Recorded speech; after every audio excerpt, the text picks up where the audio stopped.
Bom dia, gente. Imagino que alguns já me conheçam, né? De outras oportunidades. Para quem não me conhece, eu sou o professor Alaci Lima, professor de História, tá? A gente vai começar a abordar alguns pontos hoje que são referentes à tua prova do Enem, claro, esse é o objetivo. Só que a gente vai procurar fazer de uma forma que fique bem direto para ti, né? Bem objetivo, tá ok? E aí o que nós vamos te oportunizar?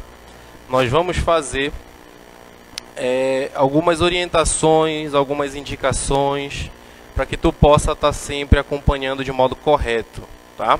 Que não haja também nenhum tipo de desatenção ou coisa do tipo, ok? Então vamos lá. Eu gosto muito de trabalhar com os alunos algo muito importante, que é a tua matriz de referência. E aí eu faço questão, já que o tema é Grécia, tá? Já que o tema é Grécia, eu faço questão de colocar para o aluno uma pequena parte do que é a tua matriz de referência. É o que vai estar lá dizendo para ti quais as tuas competências, quais as tuas habilidades, para que tu não fique perdido, né? Tu pergunta, pô, eu estou estudando isso, mas aonde está na minha matriz? Aonde eu sei que eu estou estudando de fato para o Enem? Então eu faço questão de mostrar isso aqui para o aluno, para que ele não se sinta perdido. Então tu vai pegar a tua matriz de referência, tu vai ter a tua competência de área 5, tá? Competência de área 5.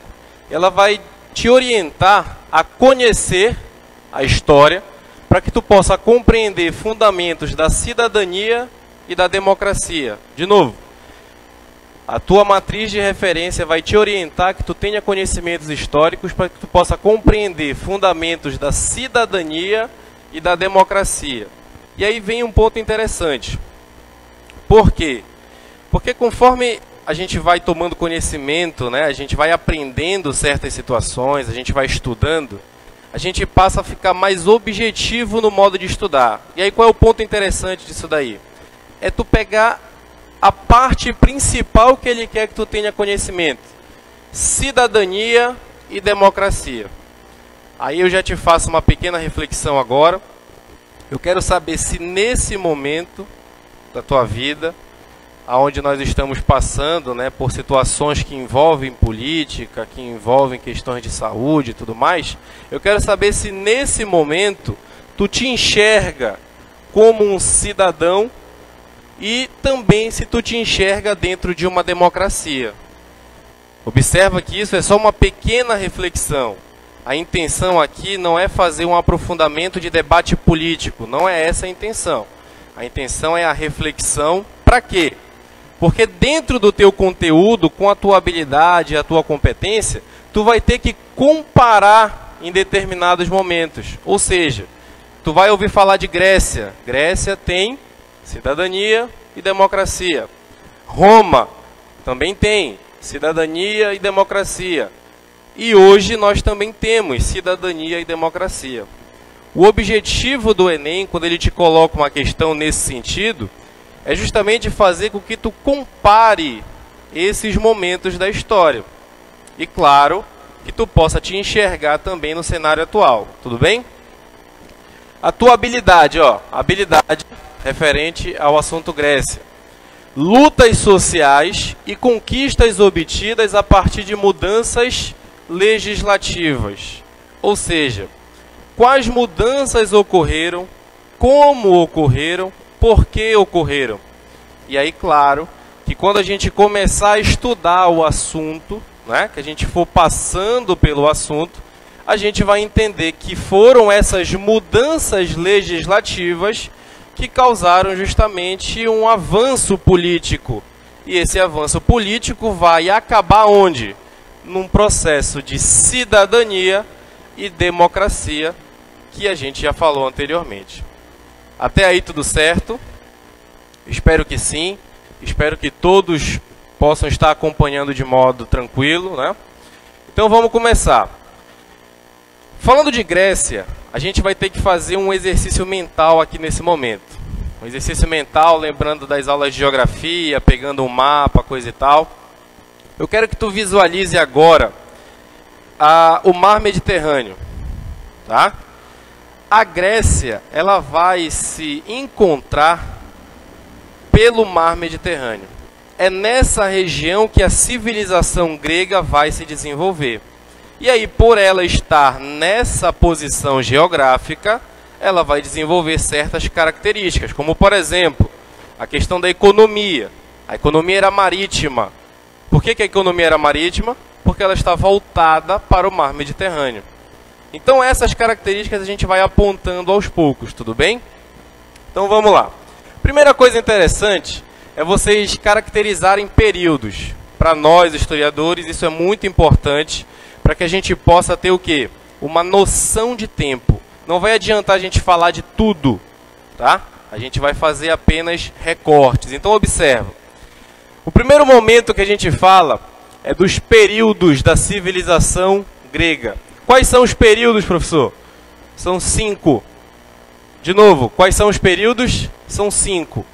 Primeiro, período pré-homérico. Segundo, período homérico. Terceiro, período arcaico. Quarto, período clássico. E por último, o período helenístico. Professor, isso daí nos dá alguma informação relevante? Dá. Ele diz aqui para ti que em cada um desses períodos ocorre uma certa atividade. Seja uma atividade de fluxo migratório, seja uma atividade de desenvolvimento da população, né, das comunidades e assim por diante. Para a tua matriz de referência do Enem, todos os 5 períodos são importantes. Todos. Só que tem um que tem mais peso do que o outro. E aí, quais são os períodos que têm mais peso? O período que tem mais peso é a partir do terceiro. O período arcaico, tá?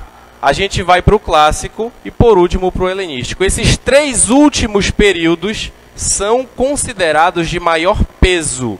O que isso significa? Significa dizer que essa civilização grega, ela passou a ter o seu desenvolvimento maciço a partir do período arcaico, a partir do terceiro período. Tudo bem? Então vamos lá. Professor, o senhor falou para a gente fazer um exercício mental e tudo mais, a questão dos mapas, geografia, tudinho. Por que eu tenho que saber isso daí? Porque a civilização grega, ela se desenvolve, primeiro, por ela mesma, internamente, né? As várias comunidades vão fazer com que a civilização grega cresça e, posteriormente, as áreas que vão ser invadidas pela Grécia vão passar a fazer parte desse complexo, né, de polis, ou cidades-estados, que é o que a gente vai falar daqui a pouquinho. Tudo bem? Espero que esteja fluindo naturalmente. Qualquer dúvida, qualquer situação, pode passar. Vamos lá. Outra situação importante. A civilização grega, ela não surgiu simplesmente com os seus principais povos, como, por exemplo, atenienses e espartanos.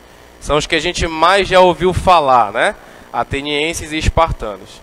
A civilização grega não surgiu simplesmente com esses povos já formados e consolidados.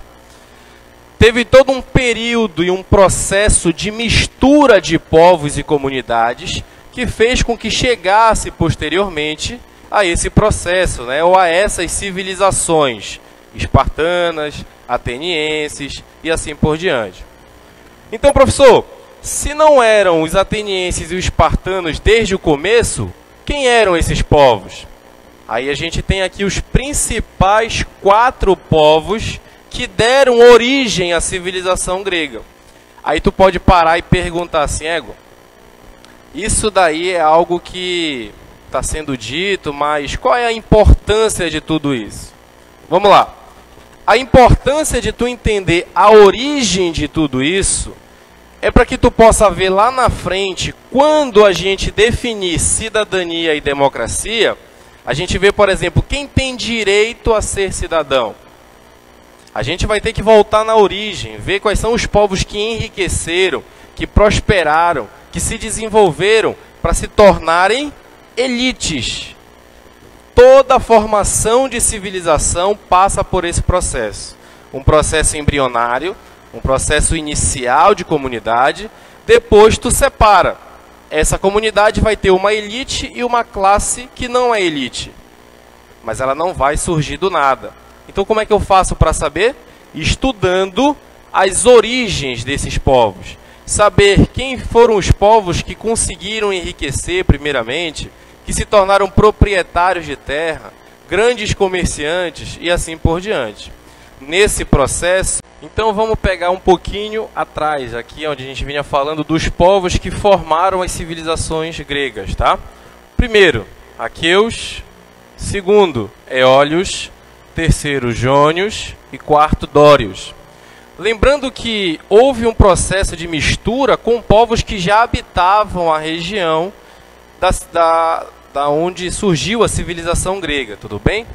Então esses povos aqui, eles vão migrar de regiões do centro da Europa, vão migrar por várias situações, questões climáticas, conflitos com outros povos que já existiam também.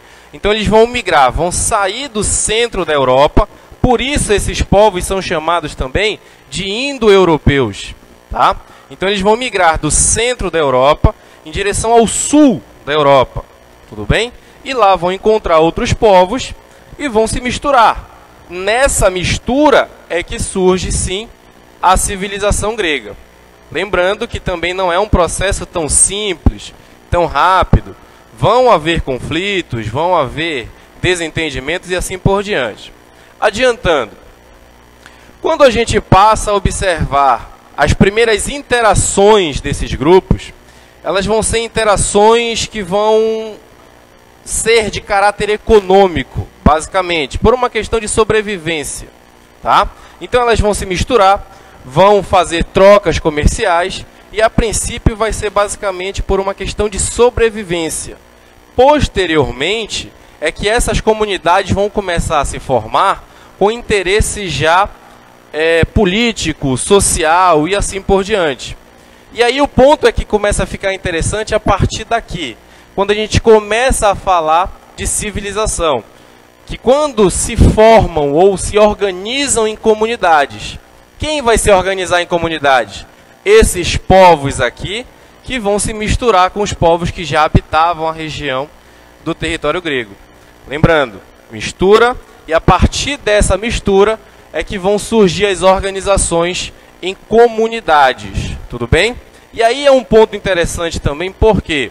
Porque são divididos em pontos específicos cada uma dessas formações de comunidade. Essas formações de comunidade, elas têm características próprias, específicas, tudo bem? Então vamos lá. A primeira formação, a gente vai falar de comunidades gentílicas ou genos. Professor, o que isso significa? Significa que foi a fase embrionária da civilização, foi a fase inicial da civilização. E essa fase inicial, por ser algo de originário, origem, novo, é chamado de genos, referente à questão da gênesis, né, de origem, nascimento e assim por diante. Então a primeira formação se dá a partir das comunidades gentílicas. E o que isso significa? Significa basicamente que pequenos grupos familiares vão se unir. É basicamente isso. Pequenos grupos familiares vão se unir. Alaci, por que esses grupos vão se unir? Lembra que eu te falei ainda há pouco, por uma questão de necessidade. Mas aos poucos tu vai alterando esse cotidiano, tentando talvez adquirir uma propriedade, tentando desenvolver a agricultura e assim por diante. Então, reforçando, a primeira ideia de organização são as comunidades gentílicas, tudo bem? Só que pensa comigo, se eu estou dentro da minha comunidade gentílica e eu estou me desenvolvendo, eu estou evoluindo, o que vai acontecer? Se eu estou evoluindo, se eu estou crescendo, a tendência é aumentar essa população. Claro que aos poucos, não vai ser também nada grandioso. Se eu desenvolvo, se eu cresço, se eu produzo e a população também cresce, a gente vai ter um novo cenário a partir de agora. Tu vai sair de pequenas comunidades gentílicas e tu passa a ter agora as chamadas frátrias. O que isso significa? Significa dizer que antes eu tinha uma comunidade gentílica, agora eu tenho 2 comunidades gentílicas, 3, 4 e assim por diante. Só que o que vai acontecer? Eu vou juntar essas comunidades gentílicas Quando eu junto essas comunidades gentílicas, eu formo as frátres. Isso tem um ponto interessante no quesito matriz de referência. Por quê?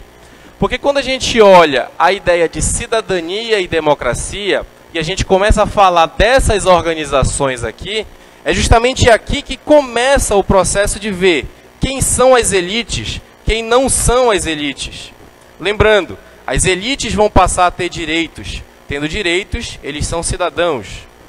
Quem não tem direito, não é cidadão.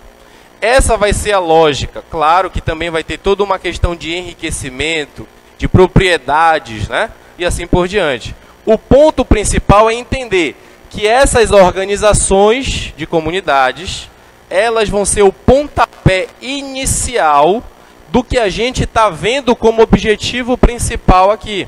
Que são o quê? A cidadania e a democracia. Tudo bem? A gente tem que deixar isso claro, porque é esse o objetivo da tua competência. É isso que está sendo pedido. Então vamos lá. Comunidade gentílica prospera. Quando tu junta mais de uma comunidade gentílica, tu forma uma frátria. Tudo bem. E o próximo passo? É quando tu tem um conjunto de frátrias. Quando essas frátrias também se desenvolvem, tu passa a ter agora um aglomerado, que passam a ser chamadas de tribos. Tudo bem? A lógica vai ser essa, né? Conforme as tribos crescem, a gente passa a ter agora as chamadas demos. E aí tem um ponto interessante que deve ser abordado, que é quando a gente pega o termo democracia, que eu acabei de falar aqui para ti, e a gente vem para esse quarto ponto aqui, que é o demos. O que isso significa? Significa dizer que a partir desse momento, tu começa a oficializar a separação social. Até então, tu fazia uma separação social de modo velado, aquela coisa meio que escondida, não reconhecida ou não oficial. Tudo bem? Porém, a partir do momento que tu estabelece agora que essas comunidades cresceram e prosperaram, tu vai ter agora uma definição de demos. Oficialmente, tu está separando a sociedade. Tu está colocando uma elite com mais direitos e uma população pobre com menos direitos. Tudo bem? E aí a gente passa a ter a ideia também inicial de democracia. Claro que isso aí tem todo um processo conceitual por trás também. Isso é apenas uma tentativa de simplificar para ti. Vamos lá. Depois que as demos passam a prosperar também, a gente vai chegar no último estágio, que são as chamadas cidade-estado. Tudo bem? Cidade-estado, que também é chamada de polis. Professor, tem alguma coisa de informação por trás do nome cidade-estado? Tem. Esse nome que foi escolhido ou que foi atribuído, né, como cidade-estado, não é um nome à toa, não é um nome qualquer. O ponto interessante aí é saber que cada um desses nomes, desses dois nomes, ele te dá uma informação relevante. Tudo bem? Lembrando que os núcleos urbanos aí, a maioria vão se desenvolver e vão chegar ao nível de polis. A maioria. Atenas, Esparta, Tebas, Corinto e assim por diante. Na civilização romana também a gente vai falar de polis, tudo bem? Mas vamos lá. O que significa, por exemplo, a ideia de cidade? Quando tu vê a palavra cidade bem aqui, tu está falando de uma autonomia física. Uma autonomia espacial, fronteiras. Eu tenho o meu espaço, outro espaço. Eu tenho limites, tudo bem? Quando eu falo de Estado, eu estou me referindo a uma autonomia política, legislativa. Isso também é muito importante, porque cada polis vai desenvolver o seu modelo político. Atenas, por exemplo, vai passar por tirania, até chegar à democracia. Esparta se desenvolve até uma oligarquia, então são modelos políticos diferentes. Então, de novo, se eu falo cidade, cidade eu me refiro a uma autonomia física, espacial, de fronteira. Eu tenho meu espaço, a outra polis tem o espaço dela. Se eu falo de Estado, eu estou me referindo a uma autonomia política e legislativa. Cada polis vai ter a sua lei, a sua regra. Tudo bem? Continuando. Quando tu alcança esses níveis aqui, ó, né? Conforme tu vem vencendo esses níveis aqui, as próprias civilizações, as próprias polis passam a se desenvolver de modo mais específico. Tudo bem? Como eu te falei, Esparta, por exemplo, vai se tornar basicamente uma oligarquia. Então, as suas principais atividades econômicas quais seriam? A agricultura e a guerra. Atenas já vai ser diferente. Ela vai ter agricultura? Vai, mas vai ter um comércio marítimo também. Então, observa que cada polis vai se desenvolver do seu jeito. Tudo bem? E claro, as populações que se formam dentro de cada polis, dentro de cada cidade-estado, vai fazer com que tu tenha essa característica. Por exemplo, por que Atenas vai se desenvolver a ponto de chegar a uma democracia? Porque tu tinha um aglomerado de comunidades ali dentro. Quando a gente pega os grupos sociais, olha só, dentro de Atenas nós vamos ter 1, 2, 3, 4, 5, 6 grupos sociais, só dentro de Atenas. Se a gente vai para Esparta, já são outros 3 grupos sociais. E o que isso significa? Significa que são características diferentes, são contextos diferentes. Tudo bem? Então vamos lá. Vencidas essas etapas aqui, ó, das organizações, né, de comunidade, das formações de comunidade, a gente vai ver como os grupos sociais se comportam a partir de agora. Tudo bem? Então vamos pegar primeiro Atenas. Atenas, tudo bem? Atenas vai ter, basicamente, como eu falei ainda há pouco, 6 grupos sociais. O primeiro grupo social, Eupátridas. O que isso significa, professor? Significa que eles são a elite. Lembra que eu comentei ainda há pouco contigo? Os povos originários foram ajudando a desenvolver essas comunidades. E quando chegou nesse momento de organização social, quem é a elite? A elite aqui de Atenas são os descendentes diretos desses povos aqui. Os que migraram, os que se misturaram, os que se desenvolveram. Deu para entender? Essa é a lógica, tudo bem? Então, o primeiro grupo social de Atenas são os chamados Eupátridas.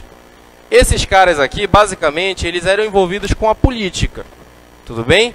Eles estavam ali desenvolvendo leis, eles estavam num processo de acumulação de conhecimento, isso é importante também.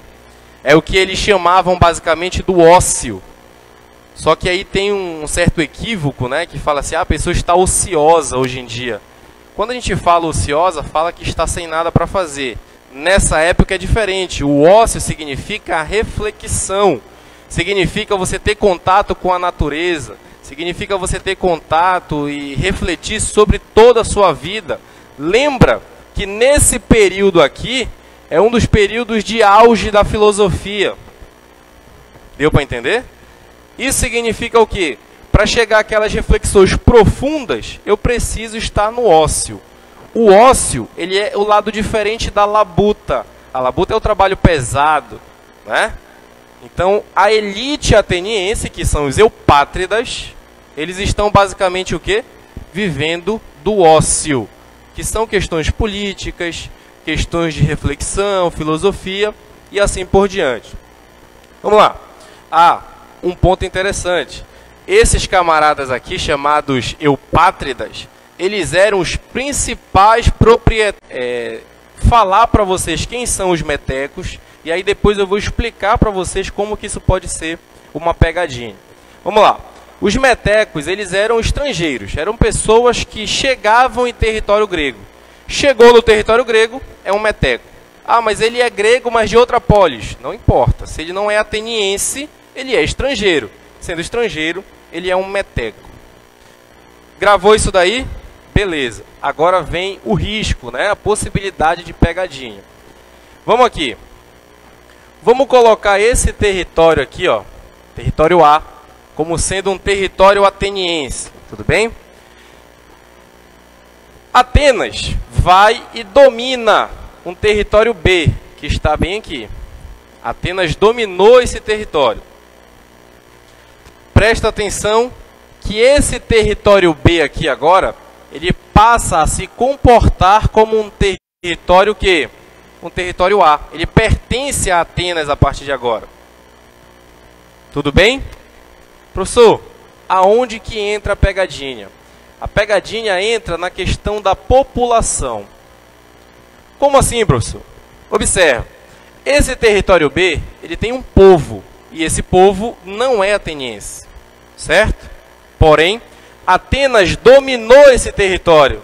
Atenas é dona desse território.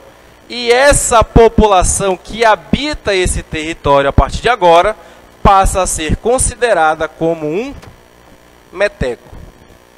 Ficou claro isso?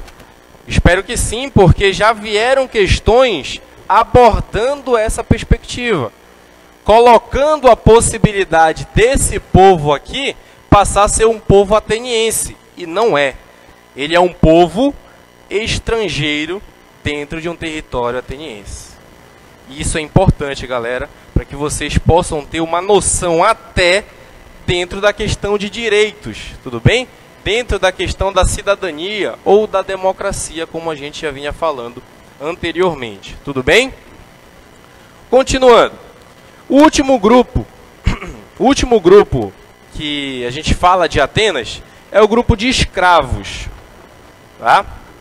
Lembrando que nessa época a gente não pode atribuir a escravidão a uma questão de cor ou de raça.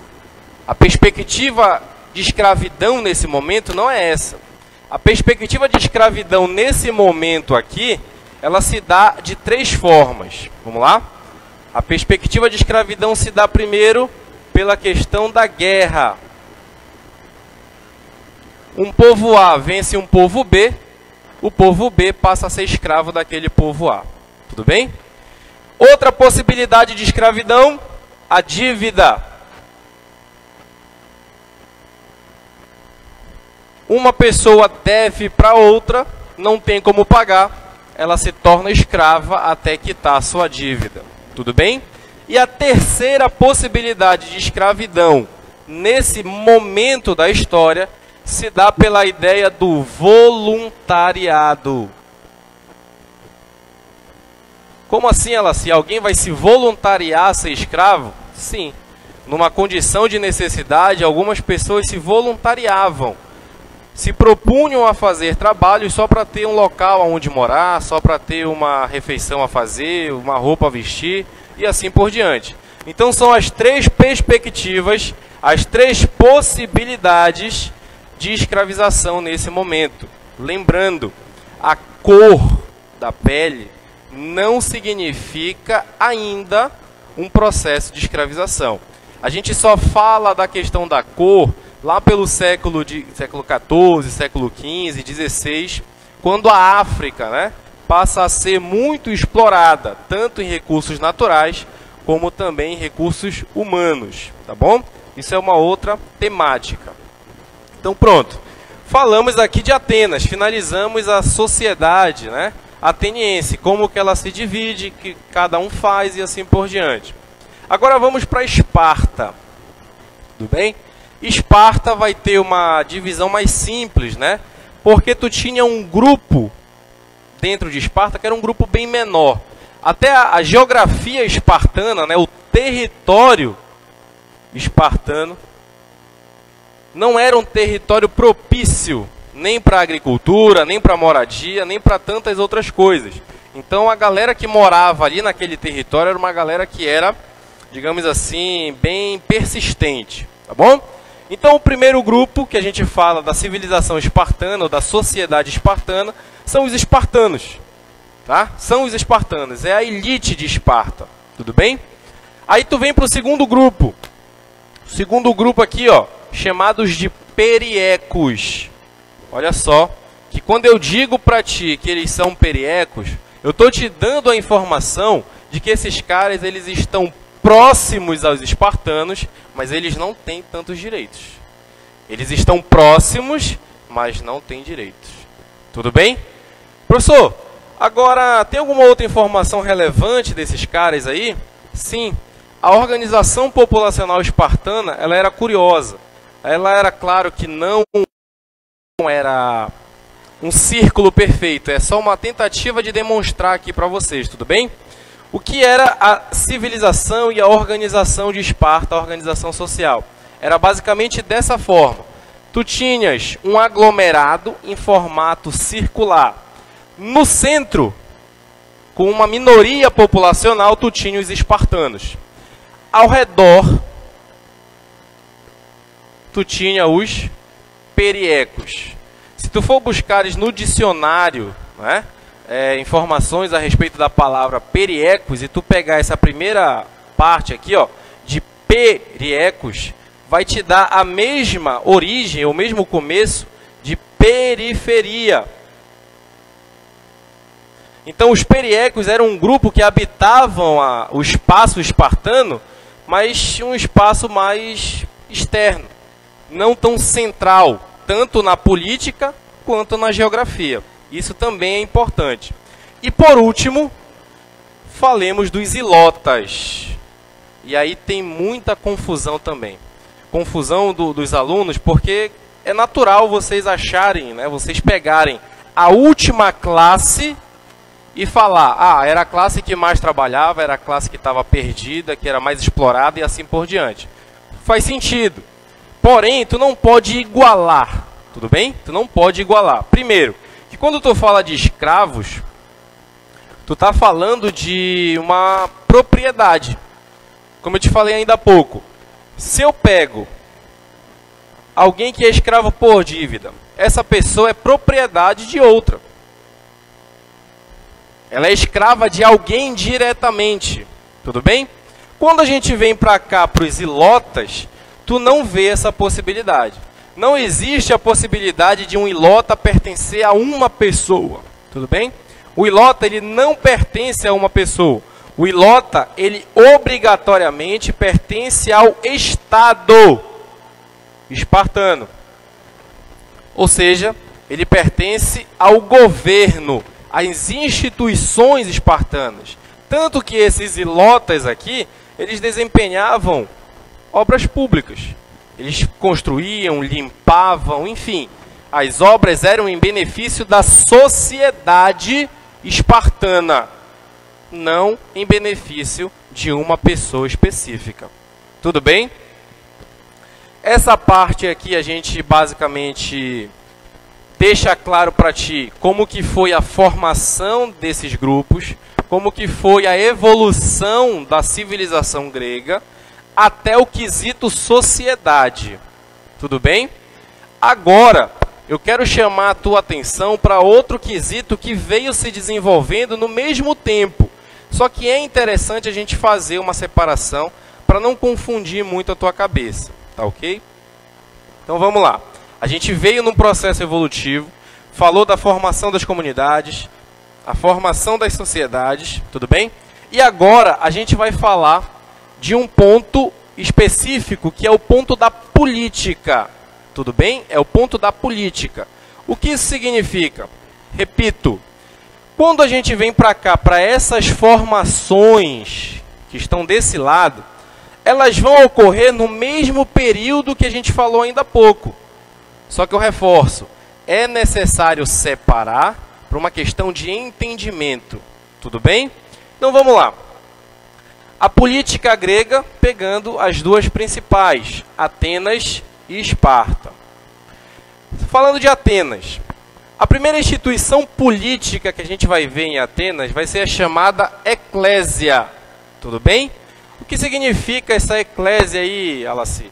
Significa dizer que é dentro dessa eclésia que tu vai tomar conhecimento das necessidades do povo.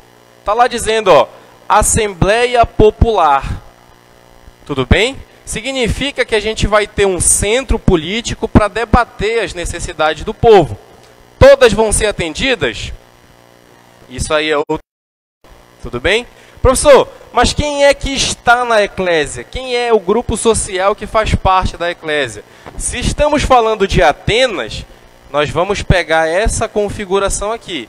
Então, nós vamos ter dentro da eclésia os eupátridas.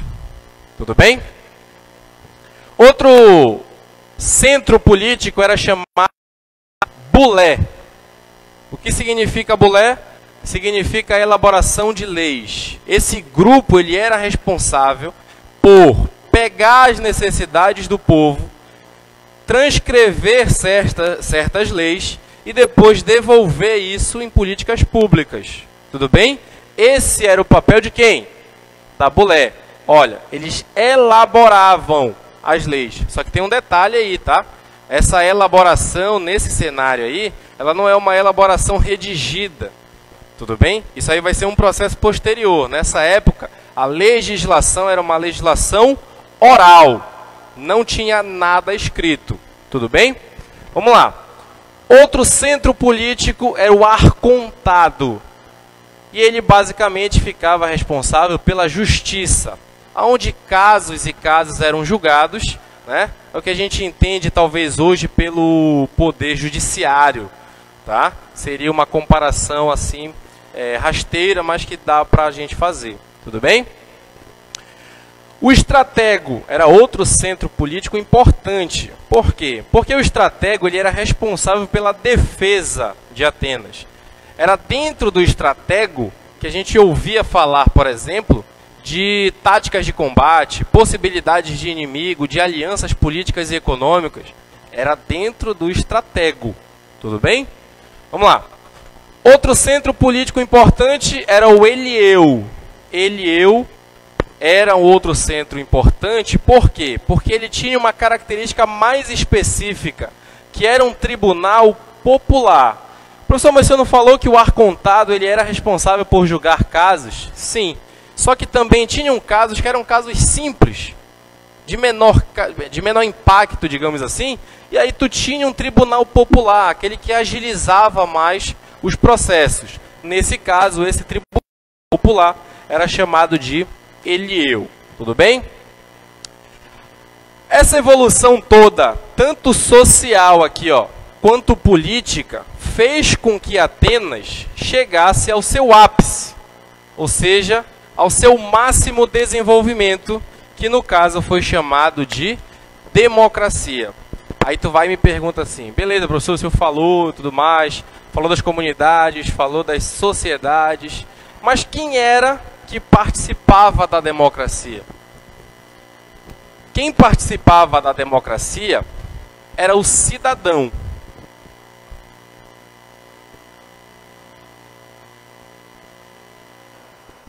O cidadão é o cara que participa da democracia. Beleza, professor? Entendi. Mas quem é o cidadão? Se a gente está falando de Atenas, o cidadão, observa que isso é importante. Ele vai ser o homem, maior de 18 anos, filho de pai e mãe ateniense. E claro, ele tinha que ser um eupátrida. Ele tinha que ser da elite. De novo, tem que ser homem, filho de pai e mãe ateniense e maior de 18 anos. Professor, mas se ele tivesse a mãe de outra polis, não pode ser cidadão. Ele não vai participar da democracia. Professor, ele não fez 18 anos. Não vai participar. A característica para se tornar um cidadão e participar da democracia é essa. Homem, maior de 18 anos, filho de pai e mãe ateniense. E as mulheres? Não participavam. A educação feminina dentro de Atenas era uma educação voltada para o lar. Uma educação doméstica. Tudo bem? E a política, a economia de um modo geral, eram todas direcionadas por homens. Tudo bem? Professor, A gente falou aqui da democracia ateniense, beleza. Essa democracia fez com que Atenas tivesse alguma vantagem sobre alguma coisa? Sim. Atenas foi a polis grega que mais se desenvolveu, tanto na questão política quanto na questão econômica. A gente pode citar questões sociais, só que isso é um processo que não faz, digamos assim, não tem menção na tua matriz de referência. Então, se ela não tem menção, é melhor não confundir, não utilizar nesse momento.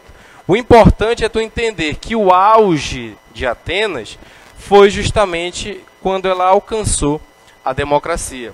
E foi justamente com esse camarada bem aqui, ó, chamado Clístenes. O Clístenes foi o cara responsável por uma transição política que vinha da tirania, tá? Vinha da tirania e chegou até a democracia. Tudo bem? Então essa parte aí a gente finalizou falando da política ateniense. Agora a gente vai falar da política espartana. A política espartana ela vai se dar basicamente por uma diarquia. Diarquia, eu nunca ouvi falar essa palavra. Bom, então tu já ouviu falar de uma palavra chamada monarquia. Se a gente tem uma monarquia, a gente tem quantos líderes políticos? Monarquia. Se eu tenho uma diarquia, quantos reis nós vamos ter? Exatamente, 2. Tudo bem? 2 reis vão comandar, basicamente, a política espartana. Claro que depois de um tempo, esses reis vão perdendo espaço, porque eles vão se privilegiar demais e privilegiar outros de menos, e por conta disso eles vão perdendo espaço. Nesse momento que a diarquia perde espaço, quem passa a ganhar notoriedade é a chamada ápela. De novo, a chamada ápela. Aí tu diz assim, Alacir, mas a gente pode comparar as esferas políticas de Atenas e Esparta? Não compara, porque cada uma vai ter a sua característica. Porém, tu pode entender como algumas características são similares. Algumas.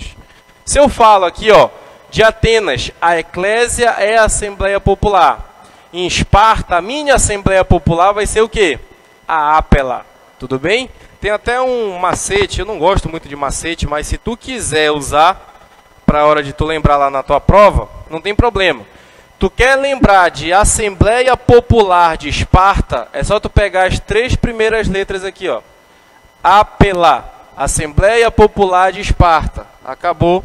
Acabou, e aí tu vai definir. Se eu sei que a ápela é a Assembleia Popular de Esparta, a eclésia só pode ser a Assembleia Popular de Atenas. É um macete bem simples, mas que pode te ajudar. Outro ponto importante é a chamada gerúsia. O ponto importante aqui é que era composto por pessoas com mais de 60 anos. A gerúsia era basicamente um conselho de anciãos. Então, qualquer coisa que a ápela quisesse definir, quisesse mudar e tudo mais, a ápela tinha que consultar a gerúsia. Por quê? Porque esses anciãos eles eram vistos como pessoas experientes, pessoas que passaram por N situações na sua vida, na sua carreira, e por isso eles eram importantes. O último grupo da política espartana é chamado o éforato, os éforos. Esses éforos, eles tinham funções fiscalizadoras. O que esses caras faziam? Eles iam até os centros comerciais, eles iam até as escolas, eles iam em centros políticos. Para quê? Para ver se a política e a vida espartana estava fluindo naturalmente. Tudo bem? E aí eles tinham o papel de fiscalizadores, tá? Fiscalizadores. Era a função do éforato. Tudo bem? Gente, essa definição de hoje, essa aula que a gente fez aqui, foi uma aula com um intuito bem básico, tudo bem? É algo bem introdutório. Ou seja, Aquela coisa que a gente vai poder explorar, quem sabe no outro momento, mas que principalmente vai te dar base. Tudo bem? Ela vai te dar base. Por exemplo, se daqui a mais um tempo a gente for fazer uma revisão, coisa do tipo, ou tu estiver estudando na tua casa, que é importante vocês continuarem fazendo isso, o que vai acontecer? Tu vai estar falando de grupos sociais que tinham direito disso, direito daquilo, sobre a questão da participação política, participação na cidadania. Observa que isso daqui, ó, nomes, origem de um modo geral, né, o começo de tudo, ele vai fazer com que tu entenda, pô, eu entendi agora por que o Eupátrida, ele tinha tantas terras, porque ele confiscava dos outros, ele tinha mais poder, ele tinha mais riqueza. Se ele tinha essas possibilidades, era mais fácil para ele se tornar uma elite. E quem não era elite acabava ficando no prejuízo, seja no prejuízo econômico, seja no prejuízo político e assim por diante. Tudo bem? Bom, a intenção aqui é, como eu falei, deixar vocês com uma situação bem básica, tudo bem? Bem tranquilo, para que vocês possam estudar com mais tranquilidade na casa de vocês, ok? E aí, o ponto principal para a gente finalizar é entender que dentro da antiguidade, a gente vai falar de Grécia, vai falar de Roma, Egito. Falou de antiguidade, as características vão ser as mesmas, tudo bem? Claro que vai mudar a nomenclatura, vai mudar a territorialidade, vai mudar uma série de coisas. Mas o geral, tu tem uma noção a partir dessa aula de hoje, tudo bem? Quero dizer que foi um prazer muito grande estar aqui com vocês. Claro, também é um prazer grande de ter voltado a falar com o James, né? A gente já vinha mantendo contato há um tempo, mas presencialmente a gente pôde voltar a se conectar. O professor Duarte também, um grande abraço. E aí quero falar para vocês que a gente fica à disposição, a gente fica torcendo para que vocês possam produzir cada vez mais e não fiquem prejudicados. Tudo bem, gente? Grande abraço e até a próxima.